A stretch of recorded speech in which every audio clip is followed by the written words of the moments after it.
Conversations with Apollo, episode number 1, the ALSJ.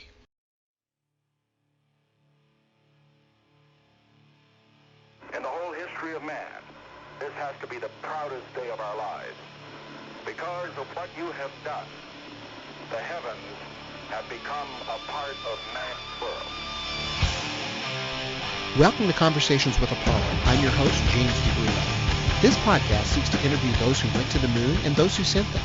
Whether astronaut, flight director, computer programmer, nurse, technician, there were over 400,000 people who worked to make that one small step a reality. And this podcast seeks to tell their stories. A little about me. I'm a broadcaster who has had 10 years experience in talk radio in the Los Angeles area and a writer who's written in countless national magazines, blogs, and journals for nearly 2 decades. And I've been a hardcore space geek since the heady days of Gemini through today. There are just some things you never get out of your blood as you grow up, and for me, it's been the Apollo program. Another person who seems to have never gotten the Apollo program out of his blood is the editor of the Apollo Lunar Surface Journal, Eric Jones. He's my first guest here on Conversations with Apollo, and I caught up with him for a few minutes courtesy of Skype for a very interesting interview. Mr. Jones. Yes. Hi, I'm here. Hi, this is James DeRuvo. I'm really glad that you chose to join me for this interview today. Oh, well, it's my pleasure. And it's kind of interesting because I'm calling you through Skype, and you sound like you're just right around the corner. Oh, well, that's good. That's very good. And you are also the inaugural interview, so... Well, if are you recording at the moment? Yeah, yes, I am, if that's okay. I'm sorry? Yes, I am. It automatically started recording once you picked up the phone. Oh, okay. So, just to give you a little background as to how I got this idea.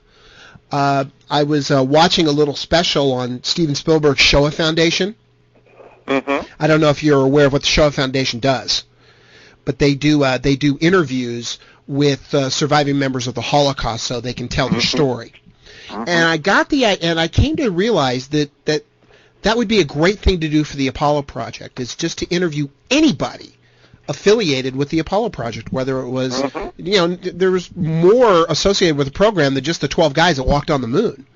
Oh, absolutely. And as a result of that, I came up with, my original idea was to make a documentary series out of it. But I kind of like the idea of doing it as a podcast even better, because it's something that anybody can download. The downloads will be smaller. We can do more of them. You can get a lot more bang for your buck, as opposed to just rerunning the same old video all the time.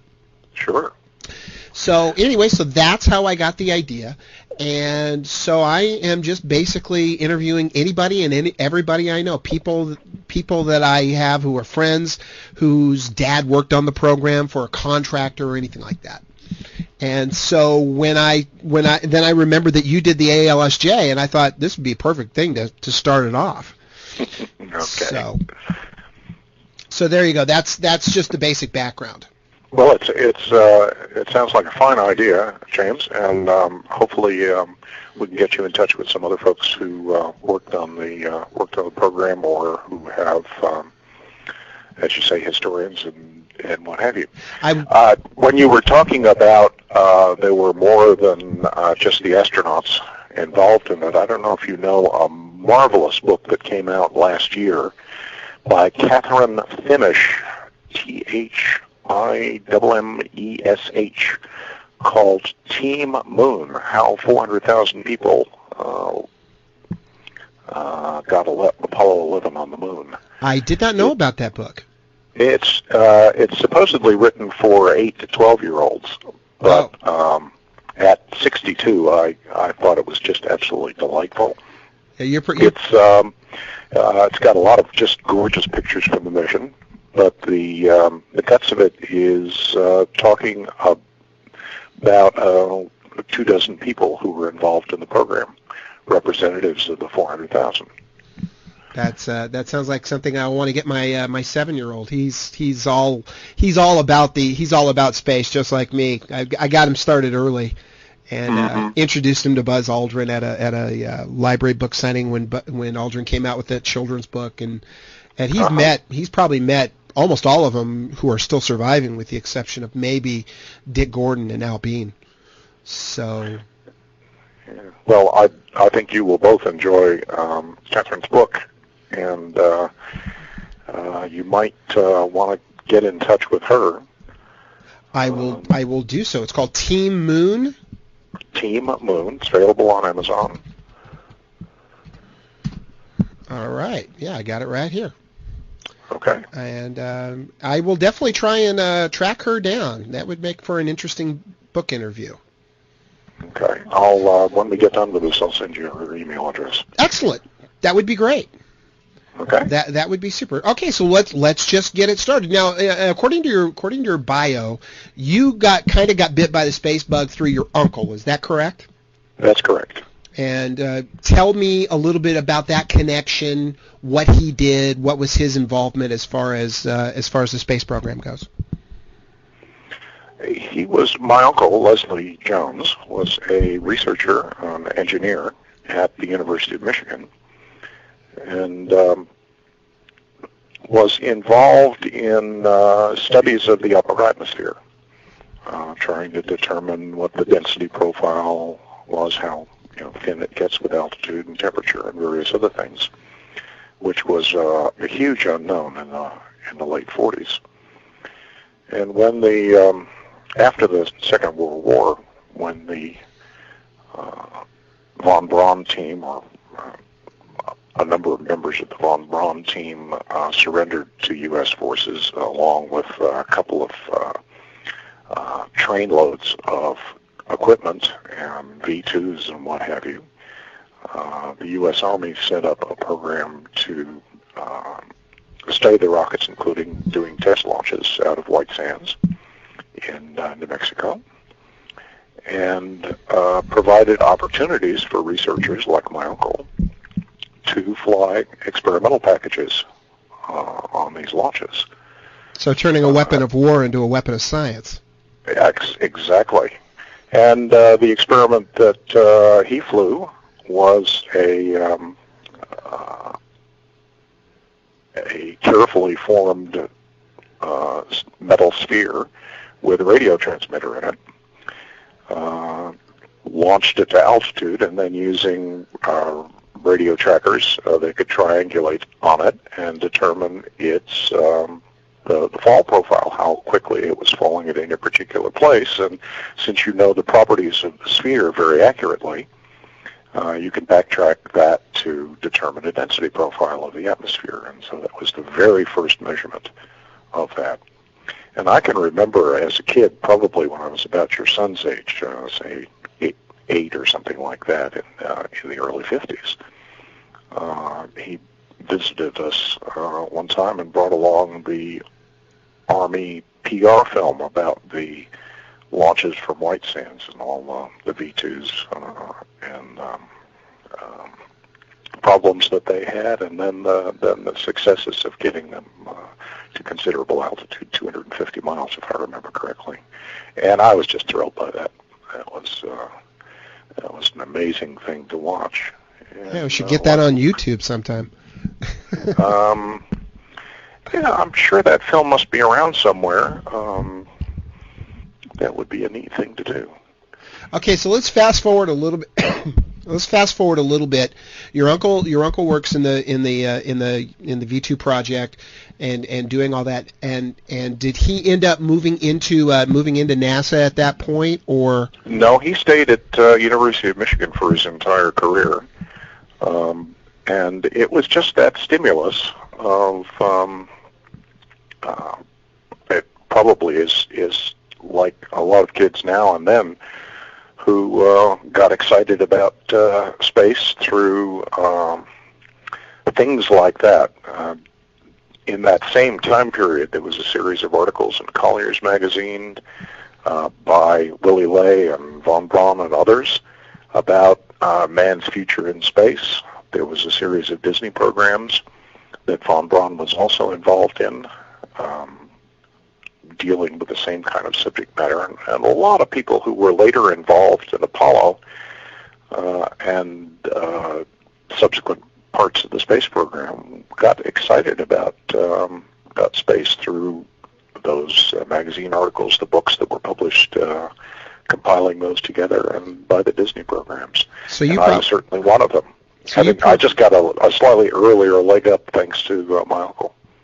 So you probably remember as a kid when the Mercury 7 were introduced to the world. I do. Let's see, that was 1959, if I remember right, 58, 59. Yeah. Not long after Sputnik. And I would have been 13, 14 at the time, yes. I do remember that. Kind of reminds me of that scene in Toy Story 2 where the villain Toy is all upset because he was a hero as a cowboy, and then overnight every kid wanted to be an astronaut because of Sputnik. And that's probably pretty close to the truth. I remember when I was 8 years old. When I was 8 years old, was right in the middle of the Apollo project. And I remember a kid either wanted to be the president of the United States or he wanted to be an astronaut. Didn't want to do anything else. Mm-hmm. All of us had space on the brain. You've reminded me of something I hadn't thought about in years. I delivered newspapers at the time in the suburbs of New York. And it was a Saturday morning, I'm pretty sure, when we went to the drop-off point to pick up the papers for our routes. And there, splashed over the front cover, was the news of the Sputnik launch in 1957. That was pretty exciting stuff. Exciting and yet fearful at the same time. Uh-huh. Okay. I don't know about that. I didn't share the view of it being particularly scary. I just thought it was our first foray into space. That, neat stuff. Yeah. When do we get started? When does the U.S. get started? Yeah, and it wasn't that long. And it wasn't that long. It wasn't that long. And then that thing I like about the whole story about the music, and let's see if you agree with this, is not that we were able to be first in anything, but that we were able to come from behind and pass up in the space race and eventually win it. Tells me more about the ingenuity of Americans than if we'd have just been the first in everything. Being first is not necessarily the most important thing. Indeed, and there's a very interesting book by Walter McDougall called The Heavens and the Earth, which talks about the politics of the space race. It's a superb read. President Eisenhower, as you may know, was not too thrilled about an accelerated program. He believed in slow and steady and doing it for its own reasons, but the emotional and symbolic aspects of the space race took over from the technical and scientific reasons for doing various parts of the program. And it's what the public and the Congress wanted, certainly, and I wasn't unhappy about the prospect of going to the moon. But looking back from our perspective now, Apollo, in some senses, was a program before its time, and we've been waiting is the right word, for the U.S. economy, for technology to get to the point where we can seriously contemplate going back without having to spend as large a percentage of the federal budget as we did during Apollo. Now, during Apollo, it was only about 1% of the GDP that we spent on Apollo. It wasn't a horrendous amount of money that some people imagine it was, but 1% of the federal budget is really out of the question at the present time. There are many other things that need to be done. Congress and the public seems to be perfectly happy spending about 0.2% of the federal budget of the GDP on NASA. I hope I've got those numbers right. Isn't it true? And we are now to the stage where we can think about going back to the moon for that kind of money. But in the 60s, in the early 60s, it was a huge undertaking, and we kind of got ahead of ourselves. Yeah, I sometimes I picture it like going into time and grabbing that moment and pulling it into the late 60s, and it left that huge gap, which prevented us from doing anything else for 30 some odd years except go around in orbit. So Now I read in your bio that you started doing a lot of study on the returning to the moons. And now this obviously happened before your participation in the ALSJ. Can you tell us about your participation in your study? I was interested in humanity's long-term prospects in space, thinking about how a permanent community on the moon might be established, how it would support itself. And as part of that process, I wanted to understand what was involved in getting work done on the moon. So I went to Houston and to look at the transcripts from the missions. This was before the web, so you actually had to go to an archive and read the copies that they had. And I was reading through this wonderful stack of material, boxes full of it, and thought that it was just a shame that nothing had ever really been done with it, that it could provide the basis for an exploration journal in much the same way that the journals of Captain Cook tell us about the day-to-day progress of his exploration of the Pacific. And so I sat down with Jack Schmidt, the geologist who flew on Apollo 17. Jack lived about 2 hours from where I lived, so it was easy for us to get together. And to go through the transcripts, and we had the audio tapes and video and what have you, background documents, and to talk about what was being done as we were reading the transcripts and listening to the audio, and stop and what's going on here, Jack? How did you train for that? Why is it being done this way? What were the problems? What was easy about it? What was hard about it? And that's kind of how the Apollo Lunar Surface Journal got cranked out. Was it as a means of making the guts of the Apollo experience available and understandable? Did it take a while for NASA to warm up to your idea of creating this online journal about the Apollo program, or did they see the forest before the trees, as it were?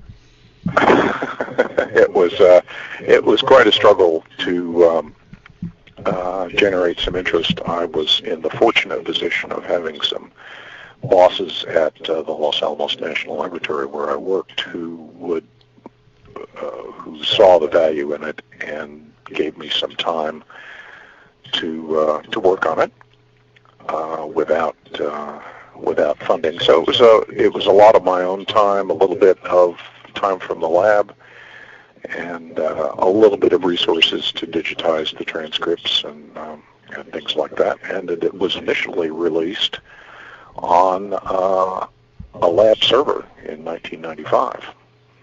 And it wasn't until a year or two later when a friend of the journal, a guy who was actually an architect in Santa Fe, who was a space nut like the rest of us, who was good at making friends and talked to somebody who finally found somebody in NASA who was interested. And we eventually got in contact with the history office at NASA headquarters, who were happy to host the website, and that's the way it's been ever since. And I take it that Jack Schmitt was your first, Apollo 17 was the first one you did? Apollo 17, mostly because Jack was accessible, also because it's a great mission. It is a great mission. It's standing on the shoulders of giants, as the phrase goes. Each of the crews built on the accomplishments of the prior crews. So by the time that Jack Schmitt and Gene Cernan came along for the final flight, they understood the capabilities of the suits and of the spacecraft and what a human being could do in that environment, and they did it to the max. So out of all those, you've pretty much chronicled all the moon landings in the Apollo Lunar Surface Journal to this point. It's all done. After Jack and I sat down and did a test, we spent a couple of days going through part of one of the Apollo 17 EVAs, and decided that it was worth doing. So Jack wrote a letter to the rest of the guys, the rest of the moonwalkers, and urged their participation. And between early 1990 and the end of 92, I was able to sit down with 9 of the moonwalkers, and we went through each of their missions, the lunar surface parts, minute by minute. And so the journal covers really all the time that the crews spent on the moon. Wow, that must have been a lot of fun to sit down with some childhood heroes and hear the tall tales, as it were.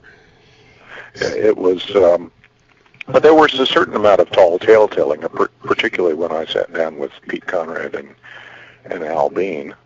But mostly we were interested in getting the details right.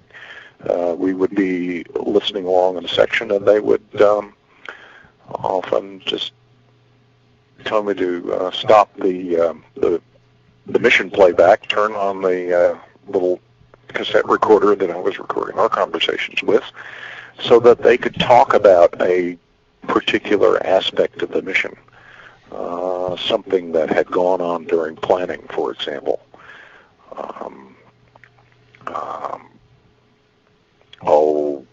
One that comes to mind is the rover seatbelts. They had the electric moon buggy, and they had seatbelts because it's a pretty bumpy, uneven terrain, and they didn't want to get tossed out. But prior to each of the missions, they, of course, had the suits on, pressurized, and sat in the rover seats, and adjustments were made on the seat belts to make sure that they would fit properly and could be hooked up without taking any extra time.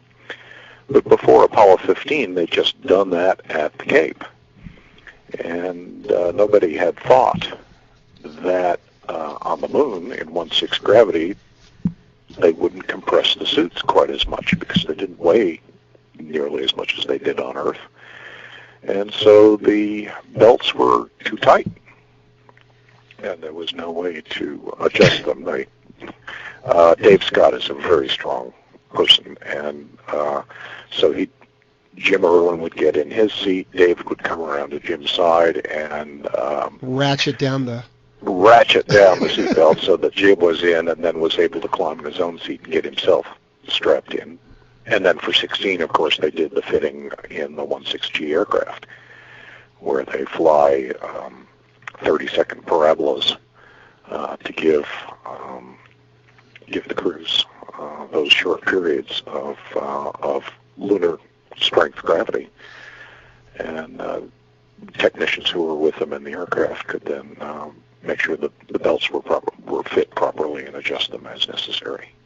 But we'd sit and we'd talk about those kinds of things, so that folks who came along later, either just out of interest in the missions or because they were planning for when we go back, would understand what was involved, hopefully avoid some mistakes, and have an easier time of it. It's kind of something so simple can cause so much trouble when you're 250,000 miles away from home.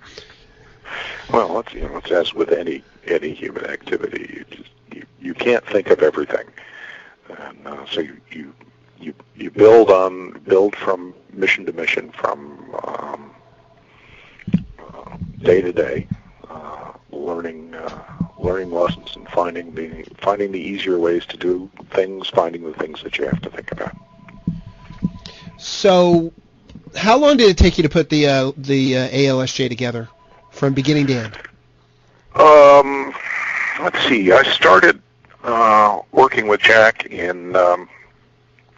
was actually in '89, middle of '89. Didn't start talking to Gene Cernan until after the first of the year in 1990, and I had finished all the interviews with everybody by the end of '92, and released the first part of Apollo 17 on the web in '95. So it took a while to have that much assembled. I think the last of it was probably on the journal by the end of the decade, by sometime in '99. We released a set of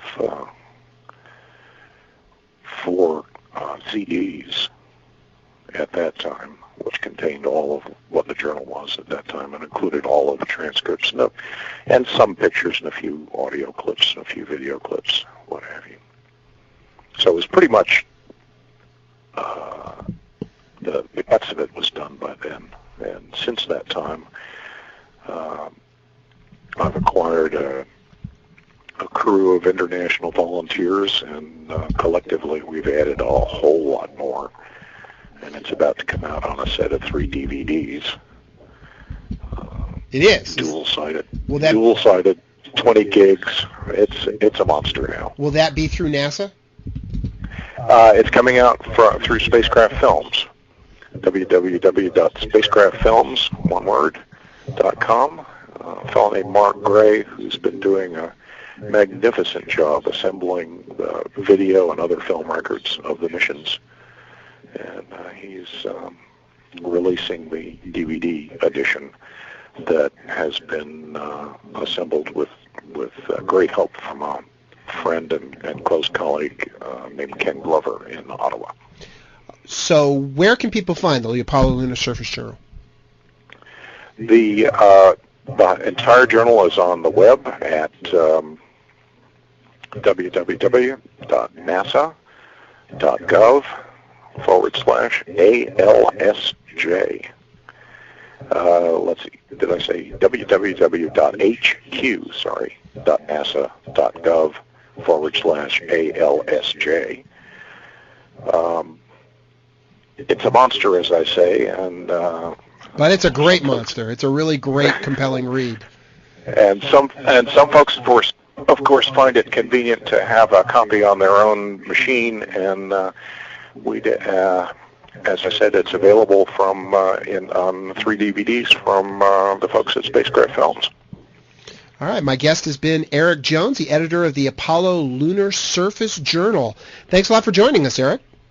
Hey, James. Pleasure. Well, that's it for this edition of Conversations with Apollo. If you know anyone affiliated with the Apollo, Gemini, Mercury, or even Skylab programs, whether contractor, astronaut, flight director, technician, or others who've regaled you with stories of that heady time in our history, put them in touch with us by emailing me at apollotalks@gmail.com, and we'll try and get them on the show to tell their stories. And if they do come on, you'll qualify for a free gift from Cafe Press Shop at www.cafepress.com/Apollo Talks, where we have some cool Conversation with Apollo t-shirts, mugs, and even hats. Ordering from the shop will help defray expenses for the show. Other ways you can help out can include making a direct donation via PayPal using the same email address. And of course, you can listen and tell your friends. With your help, we can chronicle these stories for all to remember. Thanks for listening. You've been listening to Conversations with Apollo, a a monthly podcast for space history fans all over the world.